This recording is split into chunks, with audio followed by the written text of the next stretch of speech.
welcome and good morning. Good morning. I'm Al, as everyone here knows, and I'm here to give the welcome. Come, whoever you are, holding various beliefs, whatever your skin color or national origin, whatever your age or gender identity, whatever your abilities, whomever you love, you are welcome at the Unitarian Universalist Fellowship of Statesboro.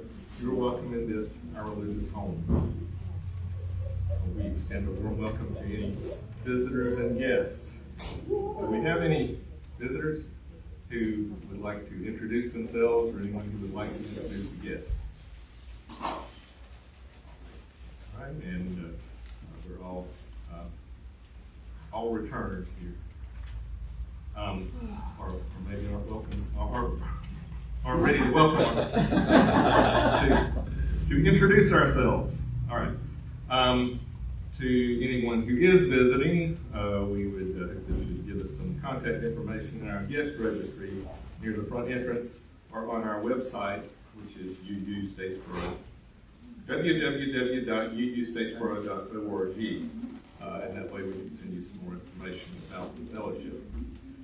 Thank you, members and guests, for sharing your resources during our offertory a little later in the service.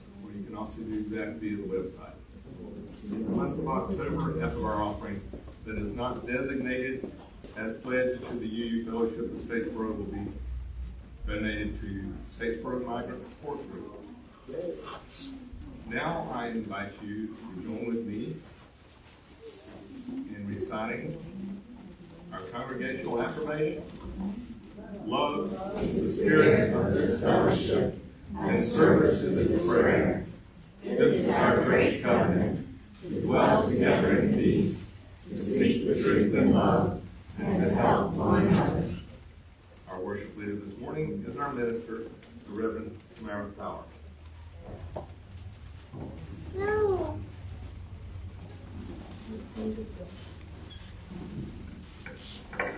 Good morning, everybody. Good morning. Will you join me in speaking the words of our chalice lighting up here on the screen? This is our Chalice of love and light, uniting us all by day and night.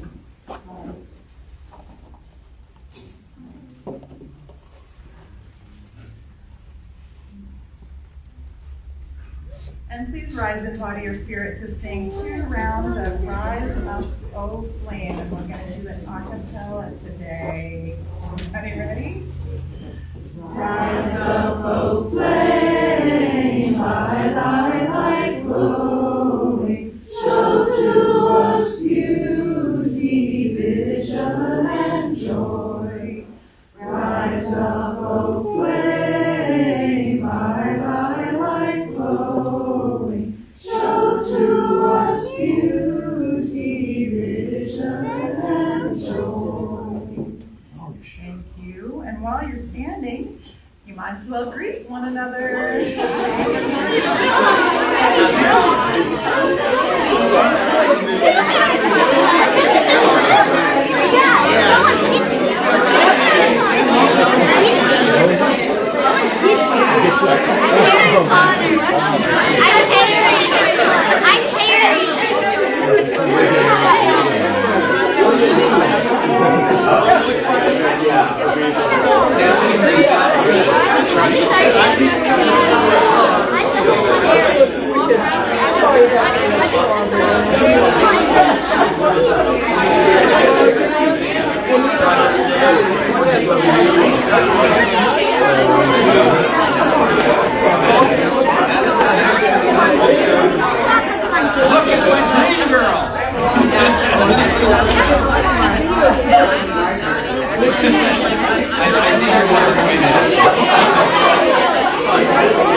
special occasion to celebrate today, our new member welcome. Can I invite Al and Martha up so that we may conduct this beautiful ceremony? Do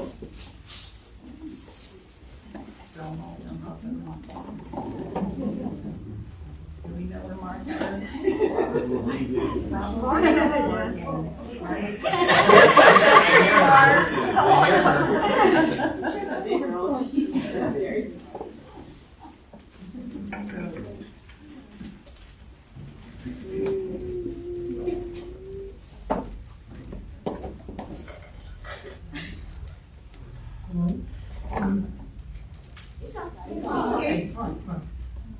Good morning. As drops of rain that find each other and build to become a track, a rivulet, a stream, a river, a sea, so are we drawn together. So are we fortunate to find each other. So are we bound together on this shared passage toward an unknown ocean of love. As Vice President and leader for membership, I'm happy to invite these folks who are ready to come and join us. Please come forward. Amy Denali, Judy Brunson, Chris Story, and Carolyn Wallace. We have two other people who will be joining us. They are not here today. They could not be here, and those are people we all know and love, Sally Minton and Katie Phillips, but they will be joining us.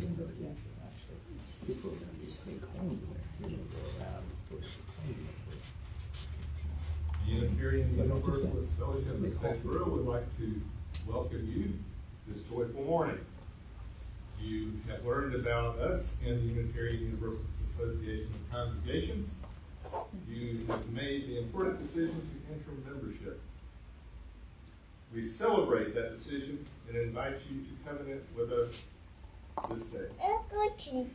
Will you be present to walk with us, to journey with us in the search for truth and understanding, and be intentional about your own lifelong growth and learning? Will you share the work of this congregation by giving of such time, talents, and treasure as you can? And to the best of your ability, will you be a model for our children, a mentor for our youth, and a friend to those in need? If so, say, I will. Please join all of us in sharing your commitment to Unitarian Universalism and this congregation by reciting the words up here on the screen. Go ahead. I will strive to uphold the shared values of Unitarian Universalism and this congregation, and try to do them. You have expressed your commitment to this congregation and are now invited to sign our membership book, which I left in the office. It's nothing called just for. Always sing the song all the way.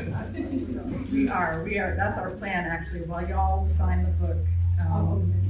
Yeah, let's do that. So as our new members sign the imminently arriving, please join me in welcoming them by singing Enter, Rejoice, and Come In.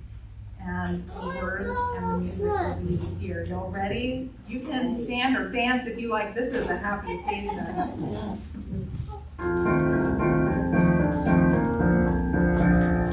Enter, rejoice, and come in. Enter, rejoice, and come in. Today will be a joyful day. Enter, rejoice, and come in.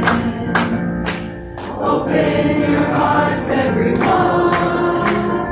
Open your hearts, everyone. Today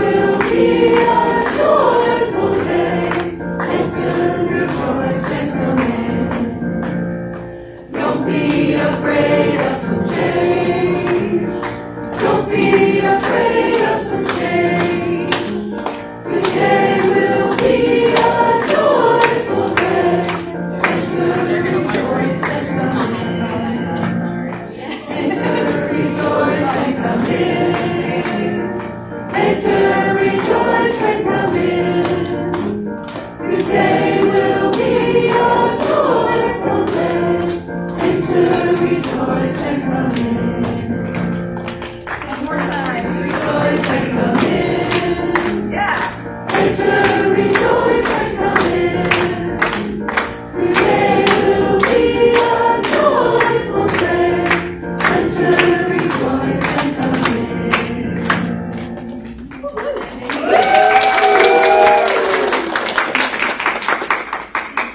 New members, we receive you with open hands and hearts. As you join this congregation, all our members also renew our own commitment to this religious community. We are proud to have you among us. Welcome.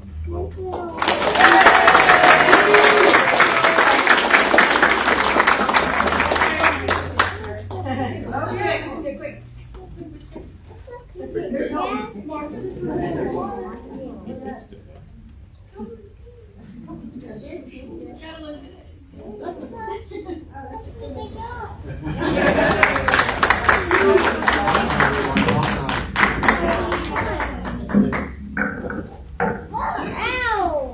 Next up, we have our time for all ages. I invite all the young and young at heart who would like to come up for the story to gather around towards the front. You can sit on the chairs or the floor. You can stay where you are, it's fine. But our story today is Peppa's Magical Halloween. All right, are we ready? Peppa's Magical Halloween. At the Magical Halloween Playgroup, everyone is dressed up, even Madame Gazelle. Halloween is Madame Gazelle's favorite day of the year. We will learn to fly on broomsticks, decorate magic wands, eat a Halloween feast, and then we will all cast a special magic spell together. First, Madame Gazelle helps the children get their broomsticks ready. Peppa decorates hers with flowers and rainbow ribbons. She even makes a little seat for Teddy. Ready to fly, Teddy? Peppa and her friends zoom along, pretending to fly on their brooms. Whee! I love flying. Can everybody say whee? Whee! Awesome. It's so magical. Then, Madame Gazelle brings the craft tables outside so the children can make magic wands. Don't forget to sprinkle some fairy dust on your wands, children, she says. We'll need it for our magic spell later. Oh, lots of magic making happening there. Next, it is time for the Halloween feast. There are pretend potions in cauldrons, wobbly gummy bats, candy apples, pumpkin cupcakes, and lots of witch hat-shaped sandwiches. Delicious, says Mandy Mouse, biting into a gummy bat. Everything tastes yummy and magical, shouts Peppa. When the feast is over, Madame Gazelle asks them to form a circle holding their wands. Now, children, she begins, we will cast a magic spell together. Hooray! Everyone cheers. Hooray! Oh, we gotta try that again. Act like you're about to cast a magical spell. Hooray! Okay, that's better. We all need to take part, otherwise the spell won't work, says Madame Gazelle. Meet everybody. First, the children collect all the ingredients for the spell. Gerald Giraffe finds a bag of adventure.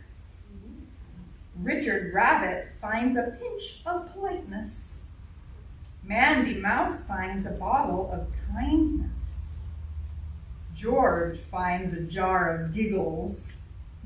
And Peppa finds a sprinkle of fun. Everyone adds their magical ingredient to the big pot.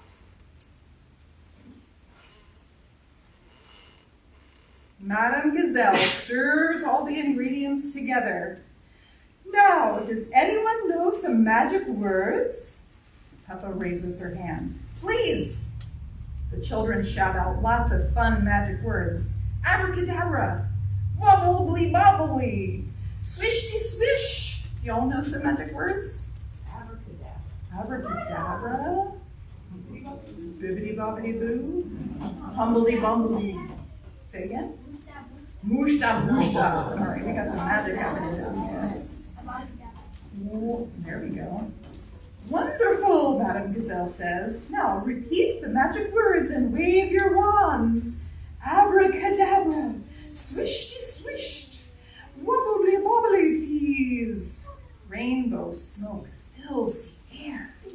And when it clears, poof, their parents appear as if from nowhere. Wow, the children cheer, so magical. Peppa asks, Madame Gazelle, how did the spell work? Madame Gazelle says, there is a little bit of magic in every one of us. The end. But wait. Dun dun dun. I'm just kidding. We do have one special activity for the kiddos today, and that is trick-or-treating for UNICEF. And I learned that this is the 75th anniversary of UNICEF trick-or-treat. So now is the time when the kiddos, I think you're going to walk around and get some coins for UNICEF. Go ahead and trick-or-treat the whole room.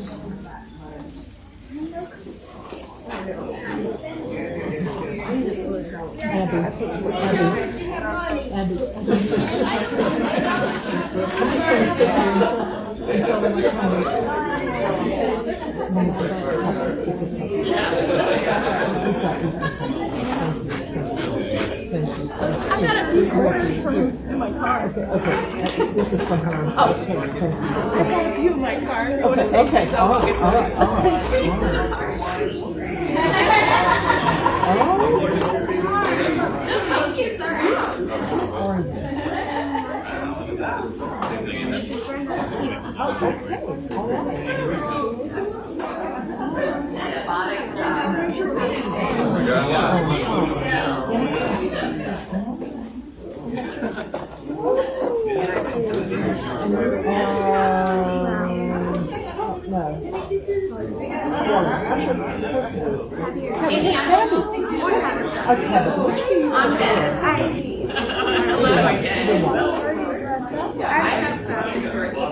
just a fan. Look at the makeup. Look at that. Oh, I love it. Yeah, the makeup is really good. There's somebody who's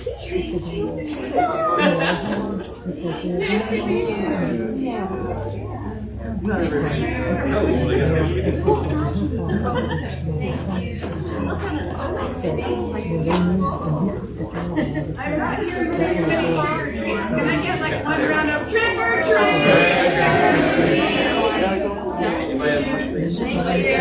I got There's some people in the back of the church with their hands up. I think they have free money. Have money.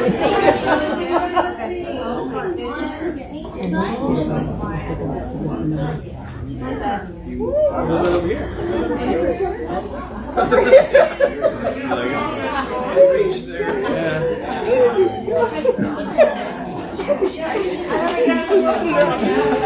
One for you, madam. Thank you.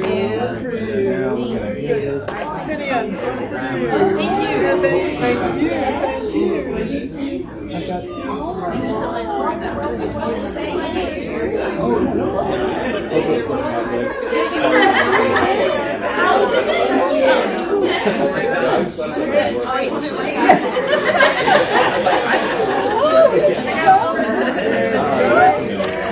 Oh, I've got one.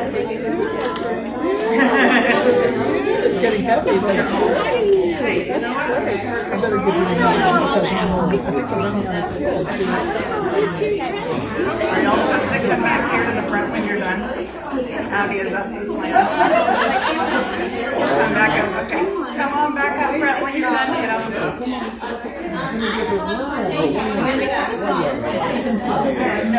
Oh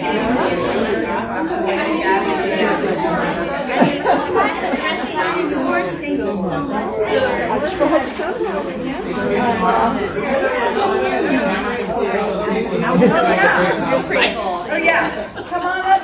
Come on up. If y'all don't mind sharing your costumes, let's make a great display for the folks online who can see your awesome costumes. Adult stiff. There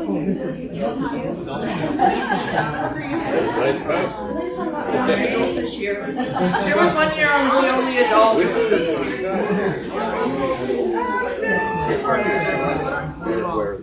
Oh, I love it. Costume parade. Oh, we have a Freddy. And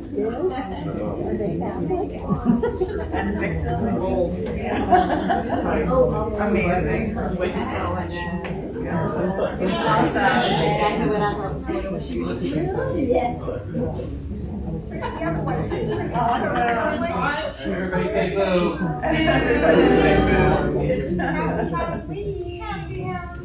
Yay, round of applause for our speakers. Thank y'all. So we do have our normal ritual of reciting our children's affirmation, and there is a handout that goes with it. We are Unitarian Universalists, people of open minds, loving hearts, and helping hands. Thank you. Let's make our archway for our kiddos to go back into the classes and take your boxes there. We're gonna sing a song. Are you guys tired?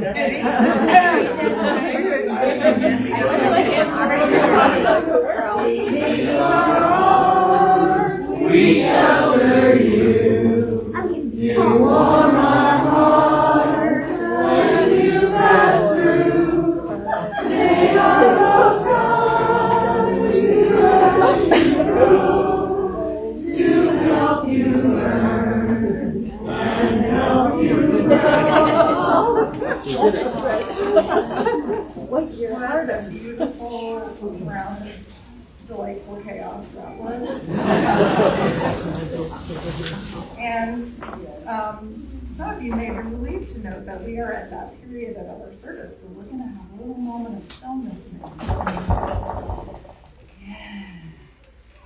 Take a breath as deep or shallow as is comfortable for your body. Just settle in to this moment, into your presence here in this room and on Zoom, online on the live stream.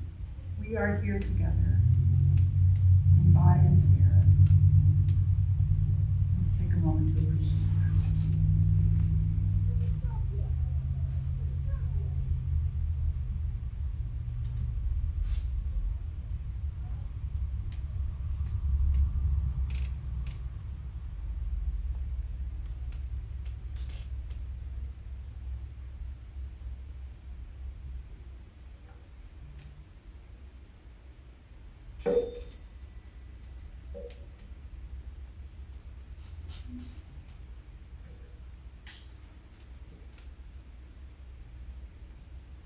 Our message this week is called Radical Play, Rest, and Resistance. So I knew that I was on the right track on this vocational path towards Unitarian Universalist ministry when during my very first hour at seminary all those years ago, our professor described theology as play. I believe I audibly squeaked in class. So play, as I mentioned last week, is a significant approach to my life. My parenting ethos, right? Even my personal theologies. For me, play is the invitation to embrace the essential innocence that frees us to engage the other and the world with wonder, with earnestness and delight. This wide openness to the world is precious, and it is too often lost with time and hard experience. I wonder, is that why we sometimes associate innocence and play with childhood? Is it because our mainstream notion of innocence is related to purity or weakness. Growing up, I knew that I wanted to retain my innocence even as I learned and grew and gained life experience. I believed that wide openness to wonder could be available to anyone at any age because every being is worthy of wonder. Radical play doesn't care how old you are, how able-bodied you are, or how resourced. Everyone can play because life is a miracle, and the cosmos is the playground of creation. Now, I didn't realize at the time, but I was deconstructing this notion of innocence as purity. And instead, I was thinking of it as a kind of persistent impressionability that meant that I could still nurture curiosity even as I was tempered by experience. Play was a means to help me keep my spirit supple. You might be wondering how I can preach about play when all of this is happening all around us. Now, that professor who talked about theology as play also taught us that good theology is socially engaged play. It is aware of and mindful of other and of impact. And he also taught us about theologian James Carse's ideas of finite and infinite games. Here's the nickel tour. Finite games feature competitiveness. The game will end at some point, leaving clear winners and losers. With infinite games, however, the goal is to keep playing. The only winners are the ones who can continue to play, to expand the game and themselves, and encourage others around them to do the same. Now, I don't care what your party affiliation is, politics is a finite game. Now, religion should be an infinite game, but it isn't always, is it? That's probably a whole other sermon series right there. So to play infinitely, then, is to be socially engaged, open, radically welcoming of new players, and to find ways to continue to engage infinitely, theologically speaking. It reminds me of Calvin Ball. I hear laughter. Some of you are familiar. There's this comic strip, Calvin and Hobbes, about a boy and his stuffed tiger friend who comes to life in his imagination. And they often play a game that they have dubbed Calvin Ball, in which the rules are completely malleable. They're never the same from one game to the next, and they are made up as they go along. Calvin Ball is, theoretically at least, a pretty good model for what an infinite game might look like. Sorry to all the Myers-Briggs J's and Enneagram 6s in the room. This probably sounds like a personal version of hell. Now, to help us pin it down a little, I do want to talk about 4 aspects of radical play, specifically as rest and resistance. First, play as privilege. Play is a privilege. Play requires a certain amount of safety and freedom. Whether you were implicitly gifted safety and freedom by being born into dominant culture, or if it was freedom you have courageously claimed for yourself out of an unsafe and unfree environment, play cannot happen without consideration of both of those things, safety and freedom. In contrast, unhealthy and isolating forms of play or rest are an abuse of that privilege through safety hoarding or freedom hoarding, right? Unlike true rest or true play that restores our connections to self, to purpose, and to each other, safety or freedom hoarding disconnects us from others and from the naturally creative, restorative, or learning capacities that are intrinsic to radical play. So what might we do if we are feeling distracted, despairing, disconnected, Or perhaps we must make the difficult admission that we may have been freedom or safety boarding. This relates to my second point of the day, play as healer. What we can do if we are feeling any of those things is to explore the radical part of radical play. Now, in this sense, radical means relating to or affecting the fundamental nature of something. So radical play then connects us to the fundamental nature of play, which I identify as that wide openness that nourishes wonder, that can think and act creatively, and that offers restorative connectedness that helps to heal our hurting spirits. With that in mind, I'm going to set a timer for 3 minutes, by which I mean to say one of you is going to set a timer for 3 minutes. Do I have a volunteer? We are going to do a little mid-sermon Calvin ball, not with an actual ball. This is just a rule that I made for the day. For the next 3 minutes, please turn to your neighbor, 2 or at most 3 people. And this is really gonna be pretty quick, because 3 minutes is not that long. I know y'all love to talk to each other, but bear with me, we got a lot to do today. And if you're watching online, I didn't give you very much notice, but if there's somebody that you know that you can call or you wanna chat with each other, I totally invite you to do that.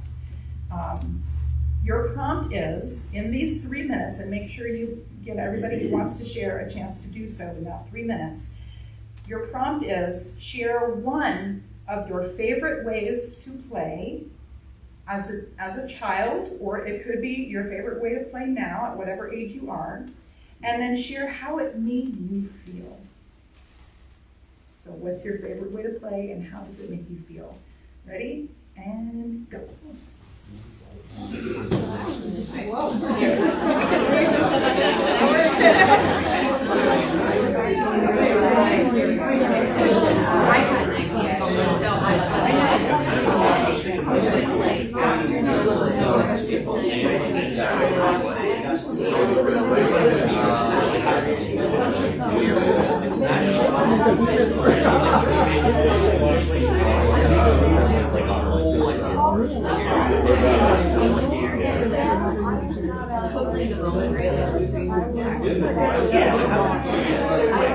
My favorite place is all to get together with people on the watch this and have these great discussions about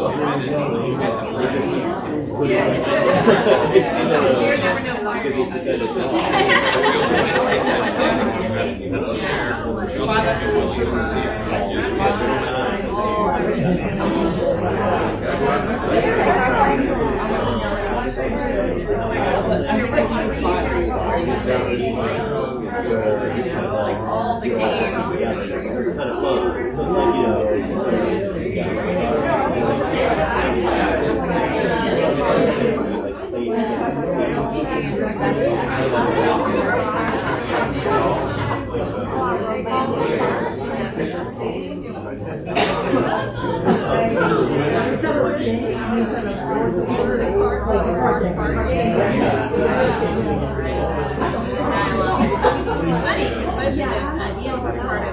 First said it on our conversation, and that's kind of made me like now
Let me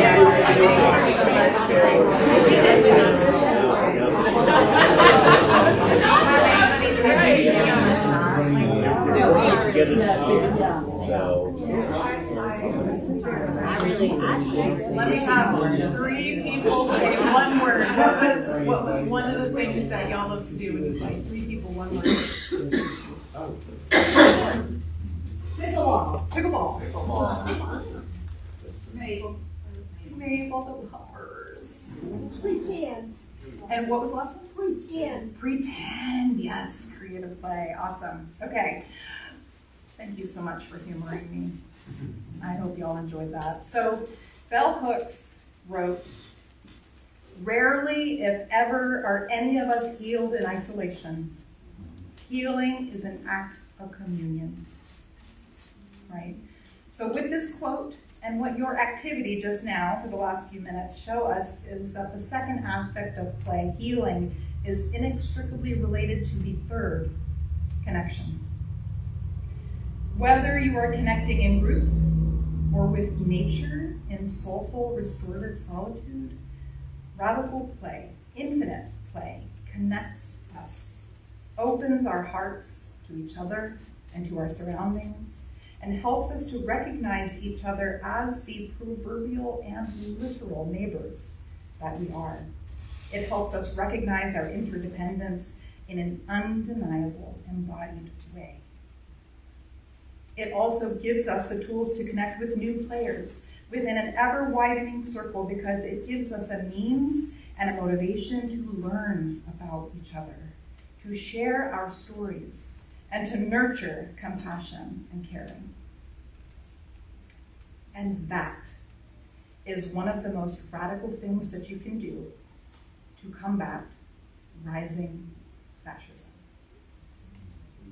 To gather mindfully and with committed intent, to build relationships on purpose, to build trust, and to nurture curiosity and healing despite all the reasons we are goaded daily by authoritarian agendas towards an anxiety-ridden separateness. To connect with each other is a wholly act of radical play, indeed. Which brings us to the fourth and final aspect, play as disruption. Precisely because of these first 3 aspects, awareness of privilege, healing, and connection, radical play as disruption is one of the most critical acts of resistance against any influence intent on oppressing, controlling, disconnecting, diminishing, or erasing some and immobilizing the rest. Here in the South, here in Statesboro, so many folks are in active danger. You know this. But it's not just here, right? Our American democracy and the culture of care that makes it such a worthy ideal are being eroded every day. This is not news. There is a quote from Nigerian poet and scholar Bayo Akamolafe, who drew inspiration from what he referred to as an African proverb. It goes like this: "The times are urgent. Let us slow down." This piece of glorious wisdom recognizes that it is when things are most dire that we must remember our agency and our ability to stay tuned in to our values and to each other, and to turn to each other for lament, for rest, for restoration and nurture, and for those enjoying dominant culture privileges, to mobilize what privileges that we have, to be sure our most vulnerable neighbors also have someone to turn to. We must give our attention to where we can find our beloveds in need of support in our immediate areas, right here, and be there for them in ways that are meaningful to them, using our courageous, wide open hearts to learn their needs, listen to their stories, and to demonstrate our willingness to play not the finite game of charity, but the infinite game of robust, relationship-based justice work. That we are willing to do that most important feature of radical play, to play with. Radical play, and the openness and connectedness it inspires, is not just important then, it is critical to our collective thriving and liberation right now.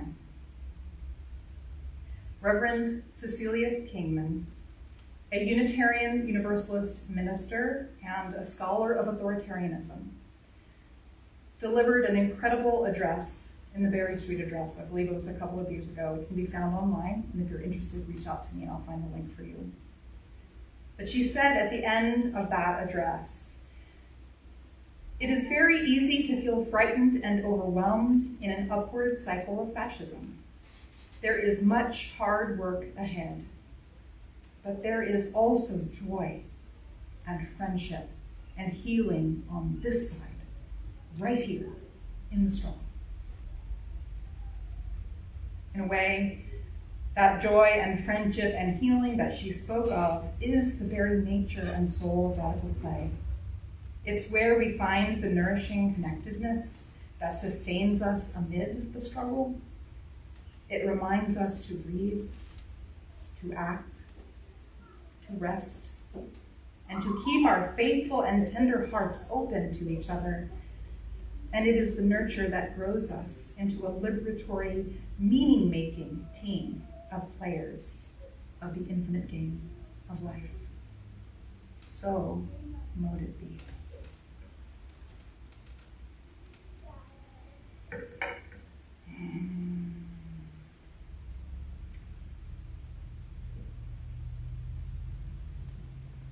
And now we will do our offering. I might dance to this one. Now is the time in our service when we do invite you to make an offering of your treasure to support the work of this church, both within and beyond these walls. You're welcome to use the QR code on the screen, or you can find a donate button on our website at uustatesboro.org.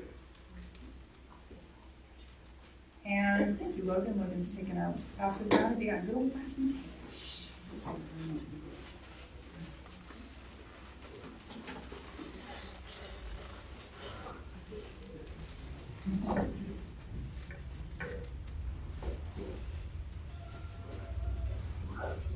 You don't feel it on the Mo is engaging in the rest aspect of radical play. I actually thought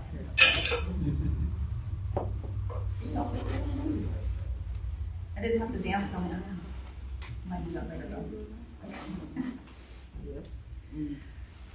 Thank you all.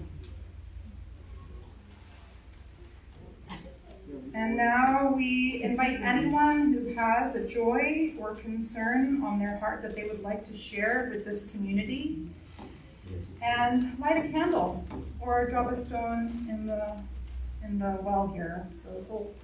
What do you call it? It's a ceramic hole. It's beautiful.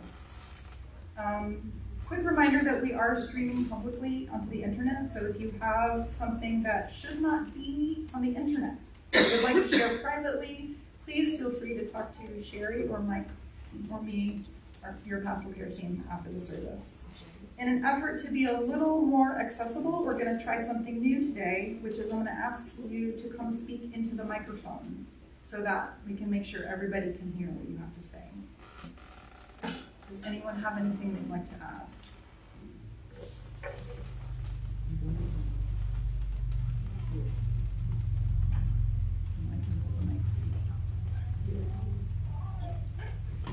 Hey everybody, my name is Michael. I have a concern.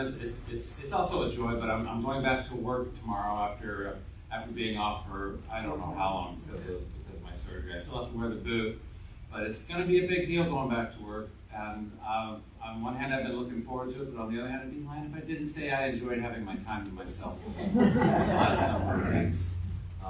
So that's one thing. The other thing is I just wanted to share something. I went to a Buddhist meditation meeting last night, and I just wanted to share a line from that we read from the text. And if anybody wants to hear the whole passage, please see me after the service. But the Buddha says to his cousin and assistant, having admirable people as friends, companions, and colleagues is actually the whole of the holy life. And I immediately thought of the many congregations and fellowships that I'm a part of, that I feel as holy things. And I never realized that I thought of them that way until I actually read the words last night. And I'm just so glad to be here with you guys this morning. Thank you. Please, we can drop this.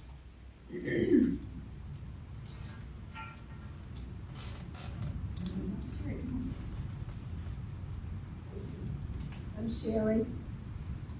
And speaking of celebrating one another in relationships and communion, there are two friends I'm celebrating this week that I got to celebrate birthdays. One friend who turned 90 and another friend who turned 80. So life can continue to be good. I'm happy to know one of those ladies and to continue to celebrate with them. So I'll just light one candle for I won't say which is which, but for Jackie and for Miss Lily. Long life in their years.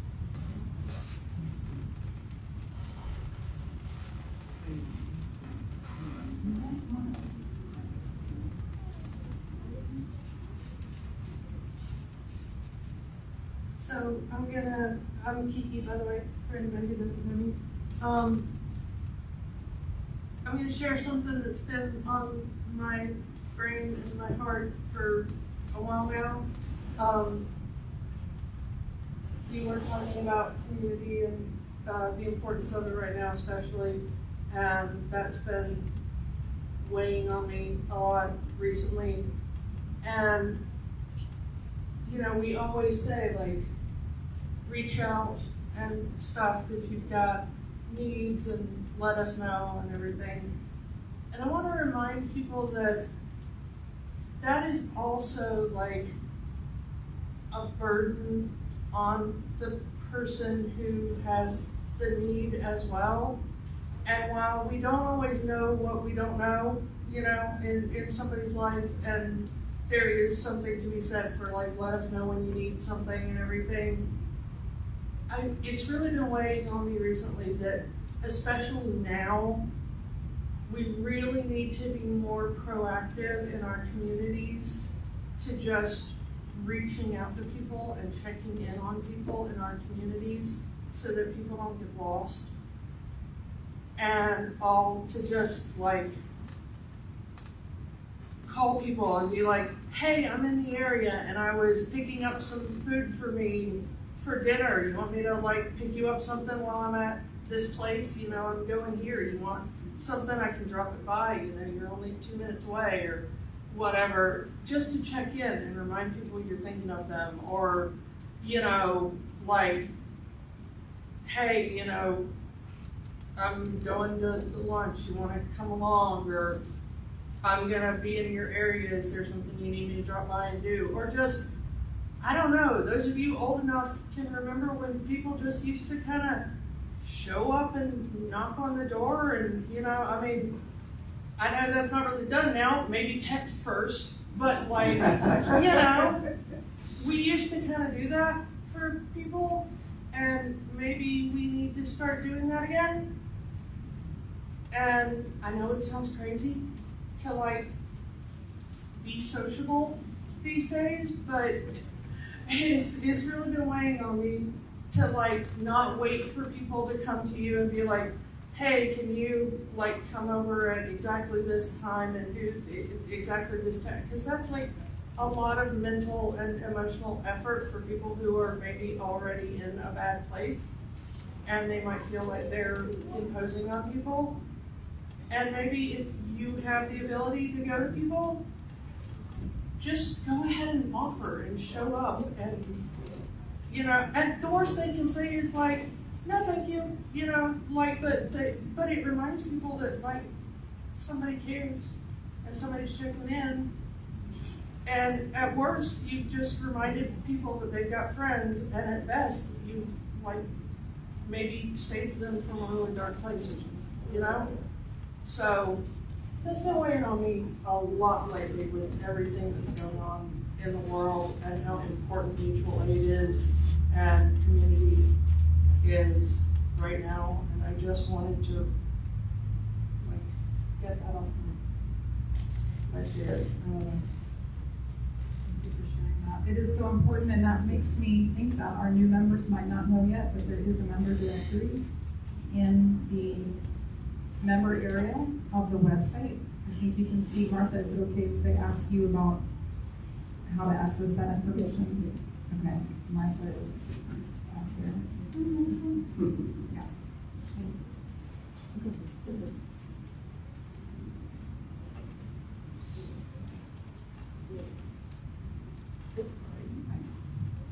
Oh, hi, everyone. None of you know me.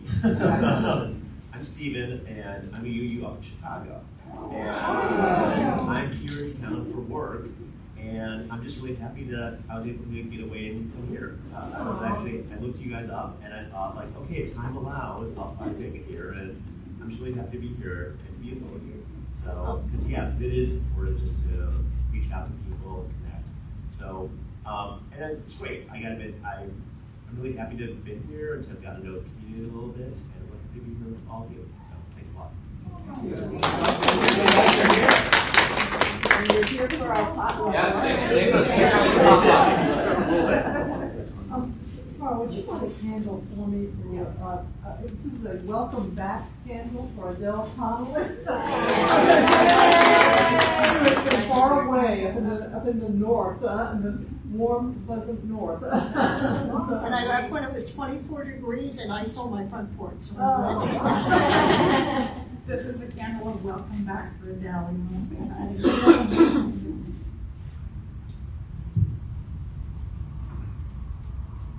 Hey everyone, I'm Larry. I just had an experience at the fair last Saturday. Hadn't been in a while, but I got to share it with my grandkids who one had never been to a fair that she can remember before. A county fair, and ours was just amazing. It was so well run, so clean.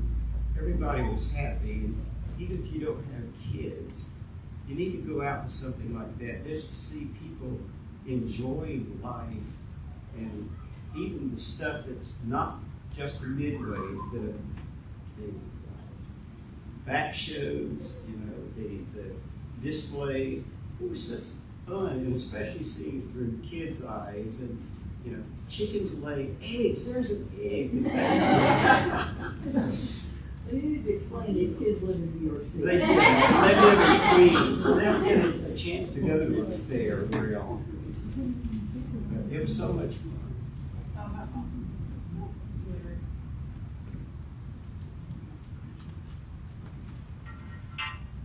Anybody else have anything they'd like to share? I'm Logan. Friday was 7 years together with Syrian. And we spent yesterday in Savannah with Mike and Adrian and Mortimer's. Just had a really good time at Pride and just hanging out with them. It was just a lovely little day. And the RD meeting we went to, there was this crazy singing bowl and gong performance. It was really overwhelming, but it was really cool. And today I'm really happy because he's going to go horseback riding for the first time. I'm going to go for the first time in probably 10, 12 years or something like that. So, it's just a really, really nice, joyous time. So I'm going to light a little candy for that. Awesome.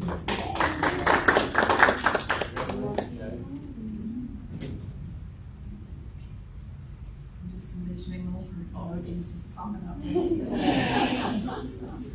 Been on Zoom too long. Anybody else have anything they'd like to add? Okay, I will light one more candle for those joys and sorrows that remain unspoken in our tender hearts.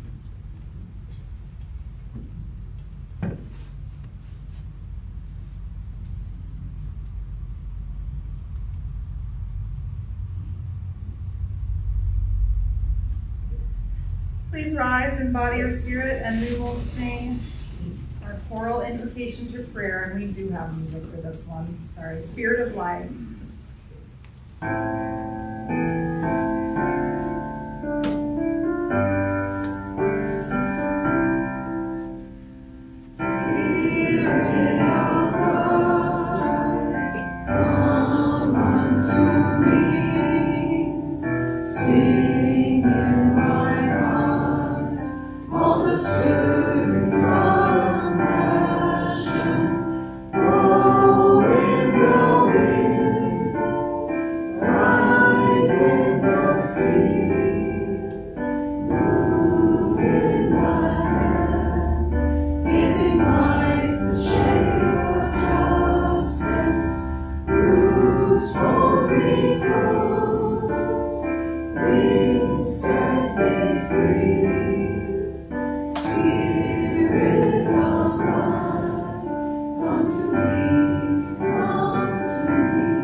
Extinguish our chalice. If you would please recite together the chalice extinguishing words on the screen.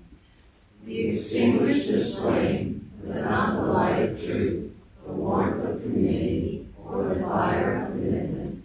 These we carry in our hearts until we are together again.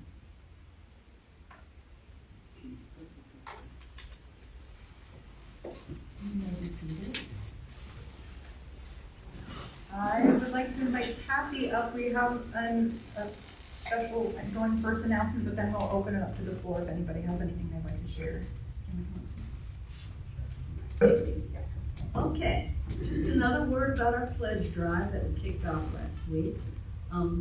At our annual meeting, which is coming up November 16th, our treasurer, Teresa, is going to present a proposed budget. And that's based on how much money we expect to receive. And that's based on how much money has been pledged for next year.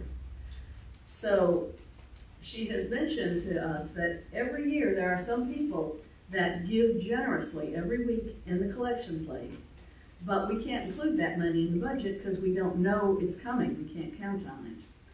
So we ask people to pre-commit to a set amount through their pledge, and then we can go ahead and plan to use that money.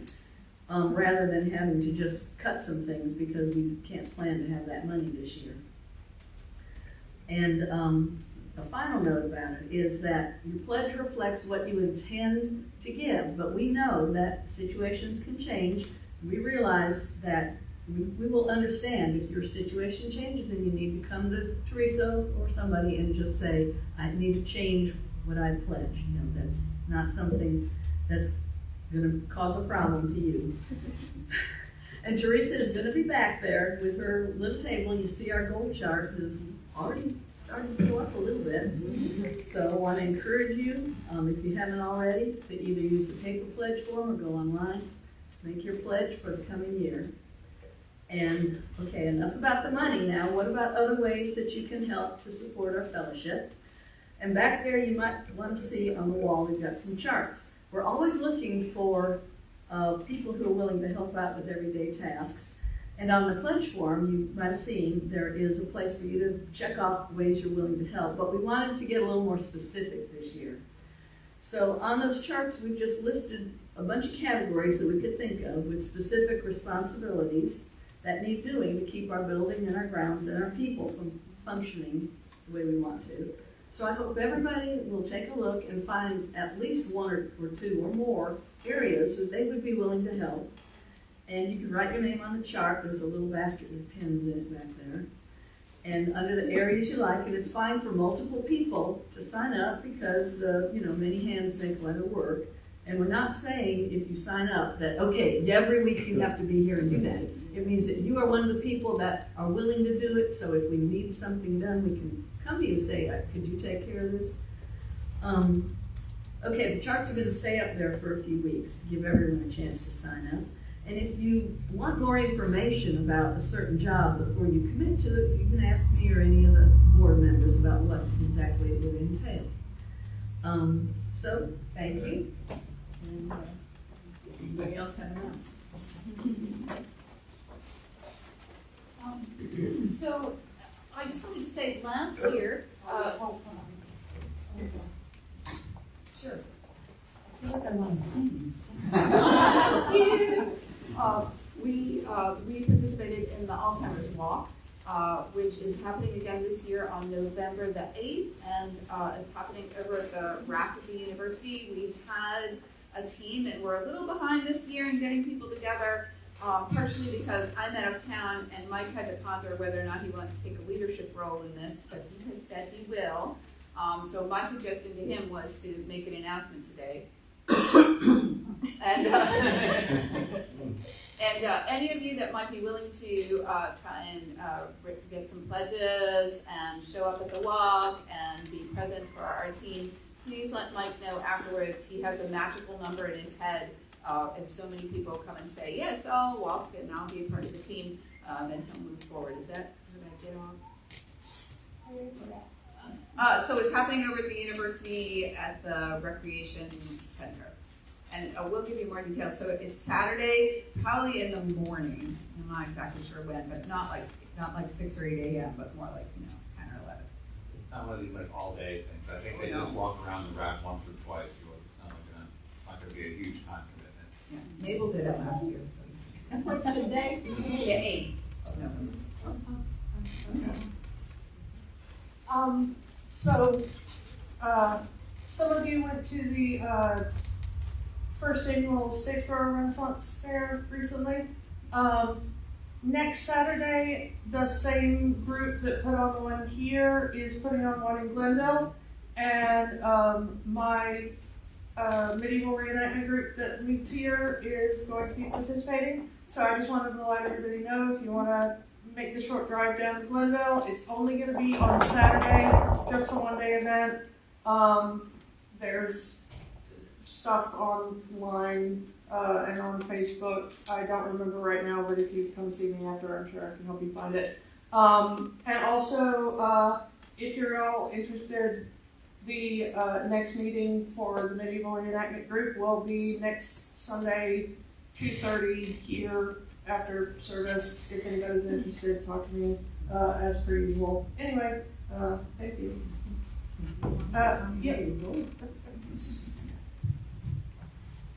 Just letting everybody know that the Statesboro Recycle Fest is happening Saturday behind City Hall. Forget the Vine Street. Vine Street. 10 to 1. And it's called Fest. It's not really a fest. You just drive up and give them all your recycling. So we've been saving up for months. Our car is full of recycling. Plastic, paper, electronics. They even are setting up a fix-it. Fix-it station if you got something broken. They repair bicycles and lights. Do you know if they take batteries? Yes.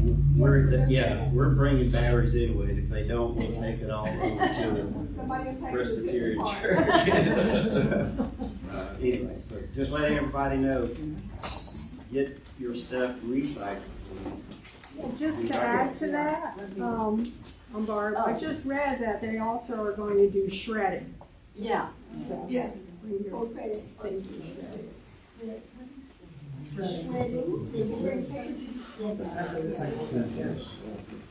And I just want to say we are having the potluck today, and we were allowed to use the folding chairs from the meditation center. So usually we have to schlep a whole bunch of chairs back there. Probably we only need to take 4 or 5 chairs. You see what's needed when you get back.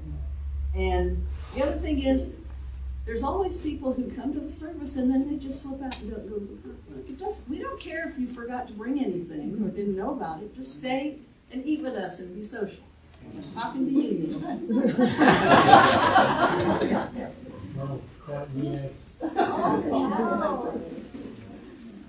Teresa's next.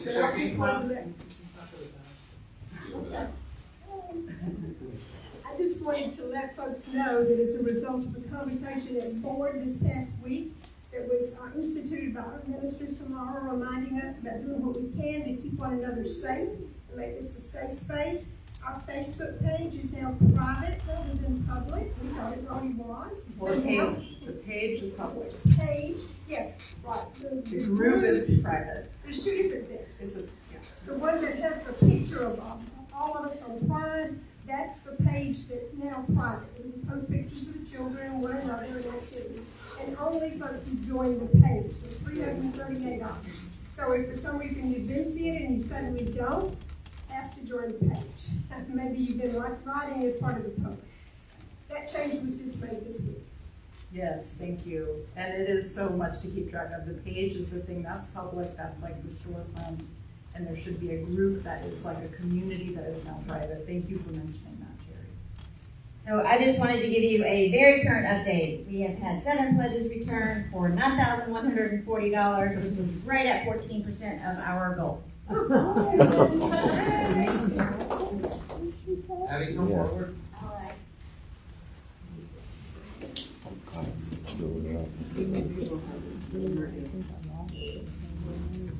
We have an announcement. We did some counting while we were back there together. And before we announced our grand total for the UNICEF collection from today, and our aluminum can count that we did as well, we just wanted to let you know,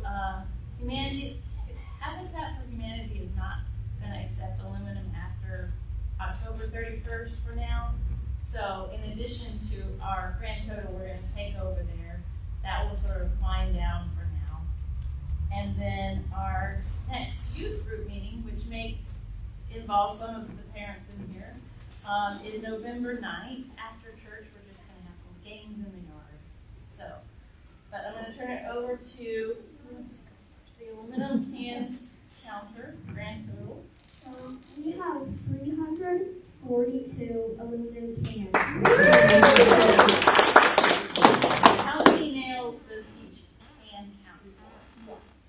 So we collected 342 nails to help build houses. And the total UNICEF is 9756.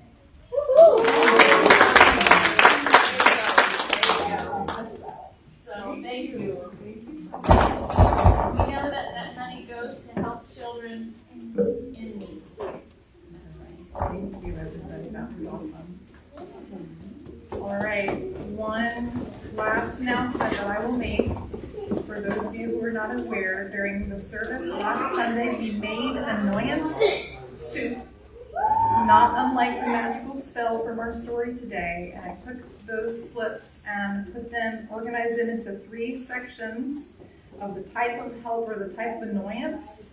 And so there was another category, so if you don't see yours, those are kind of infinite annoyances rather than concrete, finite annoyances. And may warrant pastoral care, or you just want somebody to commiserate with, that's where those went. But I encourage you, as you're taking a look around the edges and looking where you might volunteer and checking out the pledge drive, right here by the door, people who wrote annoyances down have people offered to help, but we don't know who needs the help. So feel free to check it out on your way out. And they'll stay there, I think, until you don't want anyone. Okay. Woo, we made it, y'all. I chose a different benediction for today. And I wanted to say a couple of words about that. So this is a song you're probably familiar with. It's very popular. It's been around for at least 100 years, probably most significantly as an African-American spiritual. And it was used all during the Civil Rights Movement, during all kinds of protests to signify that it is a song of survival.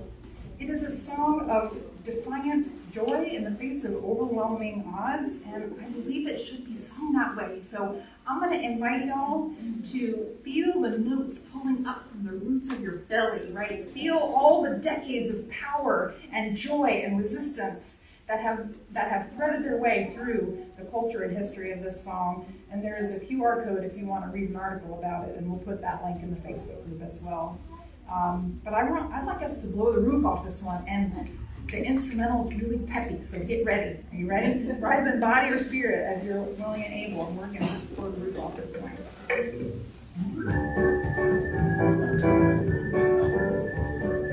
This is the light of mine, I'm gonna let it shine. This is the light.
That's it.